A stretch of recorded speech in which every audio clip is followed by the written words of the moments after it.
تنكره اليهود، انا تنكره اليهود، تنكرههم. ما تقوليش لي هذيك الهضره، حتى انا تنهضر على راسي.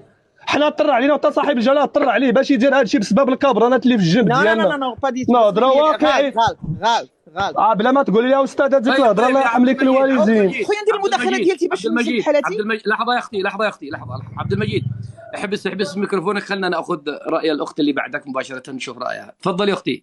وي سلام سي اسعد الشرعي، سلام الاخوه والاخوات الموجودين هنايا. انايا طلعت غير باش حيتاش من قبيلك كنت كتقول بان الموضوع ديال التطبيع بان عندنا حنايا المغاربه موضوع حساس. خويا ما عندناش موضوع حساس، كنهضروا بكل براءه، كنهضروا اون اسيم بان حنايا مطبعين مع اليهود او كان بروبليم، ما عندناش فيها مشكل.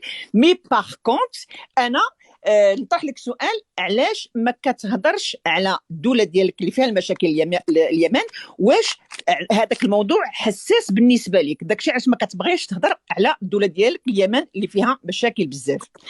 سؤال اخر، مادام انت كتهضر على فلسطين وكتقول فلسطين اليهود الحرب هذه، علاش ما بون دوبي لو طون انت كتهضر على المغرب، المشاكل المغرب والجزائر، علاش ما تمشيش دابا تهضر على فلسطين ودير لايفات على فلسطين واسرائيل؟ واش خفتي بالنسبه ديال المشاهده ما تكونش عندك تما كاينه كثيره ما غاديش يتابعوك، ولا حيتاش جون سي ريان، ولا تفضل انت تبغى تهضر غير في هذا الموضوع ديال المغرب لان النسبه ديال المشاهده عندك تبارك الله وصل على النبي كتوصل حتى ل 5K؟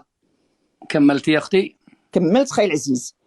شكرا لك، اسئلتك لا ترقى الى مستوى الرد. اللي بعدها تفضلوا. سي بون. السلام عليكم. أوك. اللي بعدها تفضل.